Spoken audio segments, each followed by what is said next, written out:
All right, guys, we are live, and here we go. Um, I am currently in Raleigh, North Carolina. So I am up here for the game. I'm going to be watching it live from my hotel room. I hope the internet works well. So far, I think so good. So, guys, this is what was this week 15? NFL week 15? Yep.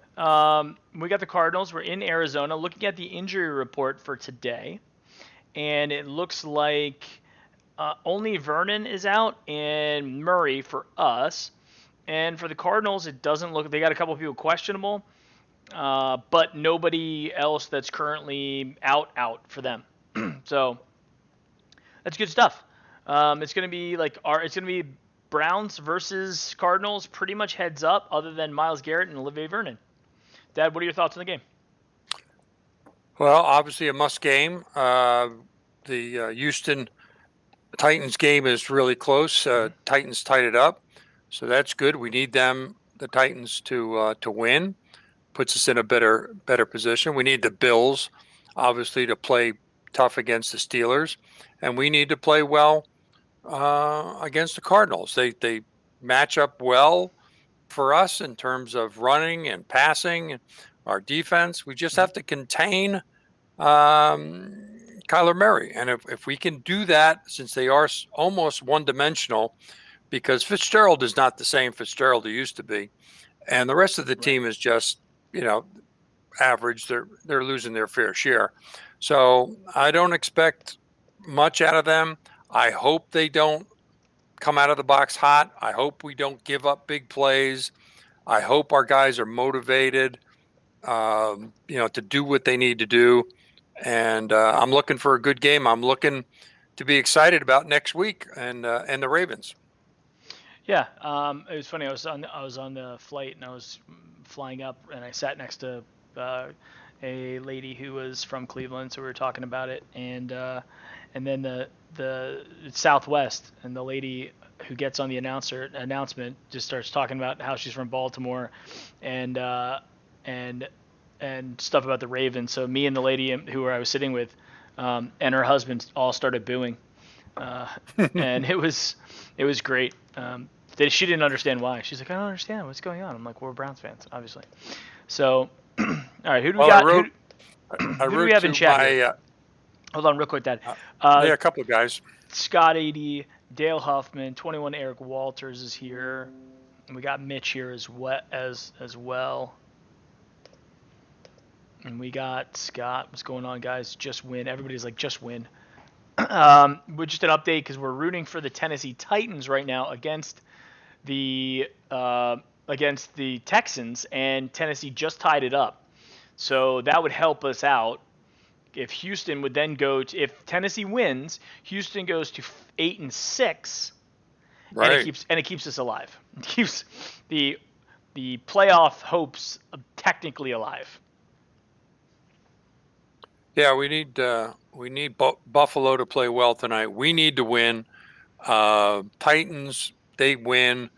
We're, I mean, our chances increase dramatically from the 5% up to a better percentage if all those things, magically happen. And it certainly makes the Baltimore game a huge game for us next Yeah. week. I got a note from my Baltimore guy who invited me to the game that we beat them, and he says if it gets down to Baltimore having to play the Browns again late in the season, in the playoffs or whatever, he's got a ticket waiting for me. So I'll probably fly up for that game if it ever gets to that. Wow. Well, I again, it is a long shot for us to make the playoffs. That's Right. that's not really what we're hoping for at this point. I mean, obviously we're hoping for it, but not in terms of what we're necessarily playing for. I was thinking about it, and again, it falls back to if we end up going 4-2 in the division, having beaten Baltimore one time, having beaten the Steelers once, and beating the the Bengals twice. Going Right. 4-2 in division is pretty darn good for the AFC North. And I think it's one thing that we have to consistently be thinking about in terms of like the disappointment from the expectations this season. But did we take a pretty good step forward? And I would argue that we did. It may not be what we wanted in terms of Well, playoffs. especially if we do it without Miles for the last couple of games. I think they're holding off on a decision on Miles until we're eliminated from the playoffs. Then they'll make a decision and let him come back next year. But Mm-hmm. I don't think they want to make a decision now and us get into somehow sneak into the playoffs, and then they have to let Garrett play. I think that's typical NFL crap that they pull. Well, they did say. I Uh, think they did say that he was suspended for the whole season, including playoffs. I think that was what the decision that was made. well, I think they meant he's suspended for this, for the. But still, why not? Why not then say you're eligible day one next year? Right. That they're not saying that. They're just saying you're suspended for the season, and clearly that means the playoffs too. And they're just. I think once we are eliminated, then they'll say, okay, you can. It's official. You can come back day one Yeah. next year. So. Well, I mean that'd be good. I think that this is a it's going to be a multi-year process that we're going to do, right? So having Miles sit out for the rest of the season, although it's disappointing to a lot of us, and it certainly hurt us in the second Pittsburgh game. But I will tell you that it may be something that we look back on and it's actually a good thing. It may have changed him as from a and matured him a little bit. This year he Mhm. has cost us a lot of yards in terms of the penalties that he created, and then Right. to lose his head like he did at the end of the Pittsburgh game when we had the game in hand. There's no reason for him to do it. I think it's probably going to be in the long run a very good thing, and I think that is if we're going to put some positive spin on it. Now, the big news out of Cleveland and Twitter is the reports that I think we're back now. yep, we're on a top five, one that has the luxury drafted middle to late in the draft, who are Right. where are we And we going? got draft choices. We could move people around. Right. So I think it won't kill us if we lose him. It'll free up, some space. It'll give guys an incentive to be the middle linebacker and stuff. Yeah. So the other thing, Mike, we probably should go with the predictions as soon as we can because this hotel thing may just drop on us. Yeah, and I guess I don't even think I'm going to be able to because I have one mod. I don't think I'm going to even be able to do the predictions because I don't have anything to give away right now, and Okay. and I don't have the ability to copy it into a thing. So we're gonna have to skip out on predictions today. But in terms of the whole thing going on with Schobert, I think they make him an offer. If he decides to go somewhere else and play, then he does. I think we're going to be fine with Kirksey and Mack and Taki next year, and we'll backfill him as best we can. Hopefully, everybody stays healthy, and the two rookies continue to advance a little bit. I'm very happy with Joe Schobert. I like Joe Schobert. I'm happy about the level of production that we've gotten from Joe Schobert over the years, and I think he's outproduced what we thought he was going to be. He was basically a special teams guy when a couple of years ago our entire linebacker core just got injured. He stepped up, did really well, and has been a very productive professional football player. I think he's a tweener between like a strong safety and a linebacker.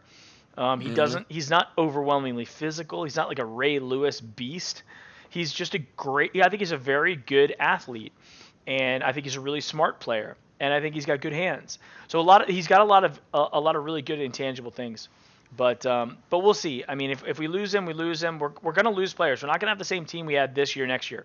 So everybody's got to be okay with that because the reality is there is a there is a finite amount of dollars that we can spend. We have a salary cap. We have Miles Garrett. We have Njoku, who may or may not get paid.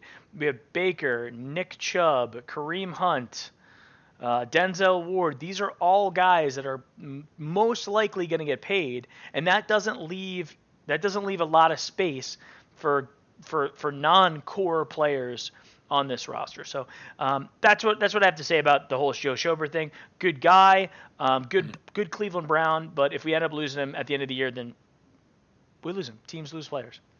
Texans came back, scored another touchdown. If the typical gamer says if the Titans win, we got to hope they win the AFC South and the Texans go 9-7 and the Bills have to beat Pittsburgh tonight. Yes. I mean, if two teams go 10-6, we're out of it. We're trying to skirt in on like basically technicalities at this point. With who's got the tiebreaker and this, that, and the other thing. Plus, we have to win the next 3 games in a row. The Ravens game is going to be a critical of critical importance. And I think that if we can get past Arizona today, which I do think we're going to win today, I do think this is a victory. It should be. They have a terrible defense. If we don't put up 30 points against these guys, I got to tell you, I'd be pretty disappointed if we didn't put up 30. Yeah, so, Baker's got to have a good game. He's got to spread it around. They got to run the ball. Play action will mean a lot if they can run the ball and Chubb and Hunt. It'll just free up Landry and Odell, and who knows where Higgins is. I mean, he's sort of out in left field someplace, hoping to come back. But it frees up all the receivers. Throw some slants. Throw some screen plays. Yeah. I mean, just do the whole thing. Have a decent game plan, Freddie. That's the key. You don't want another black mark on your history by losing to these guys in the wrong way when you're still eligible for the playoffs.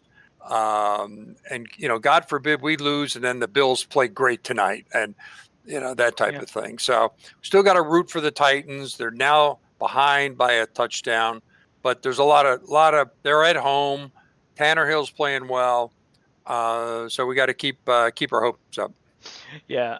I think this is a game that we should win. There's going to be, you got Kyler Murray versus Baker Mayfield, so Oklahoma versus Oklahoma. You got Cliff Kingsbury, who Baker Mayfield left at Texas Tech. So Baker wants to have a good game. The Browns want to have a good game. So there's, they're playing for stuff outside of just what's on the field. Things happen in college. I'm sure Baker doesn't really care about that stuff anymore. He's more focused on what was happening in the pros. But I mean, the reality is there's some drama that exists between those guys. And I don't think Baker wants to go in there and not play well in Arizona. Right. I think he wants to go out there and smoke them. He's got all the weapons in the world. I think we get off the ground. We get off the ground running with Nick Chubb and Kareem Hunt. We get them moving. Like you were saying, misdirection, screen plays, play action. That should be the whole theme should be misdirection, screen plays, and play action.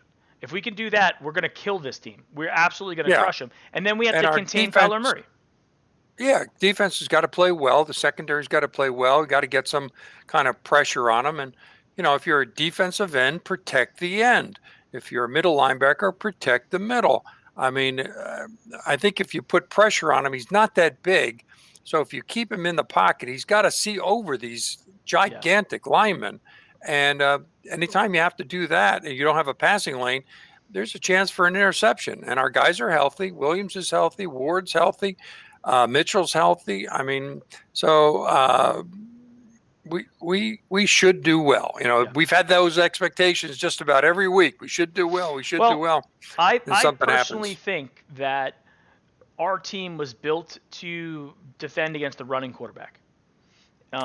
Dorsey built our team with athletic cornerbacks, athletic linebackers, and athletic defensive linemen. We're not stuffed defensive linemen with big bodies down there. We have very fast athletic linebackers and fast athletic people in the secondary. So we already proved that we could beat possibly the greatest running quarterback of all time. I mean, he just beat Michael Vick's single season record. So we beat Lamar Jackson at home. We can beat Kyler Murray, and I think we will today.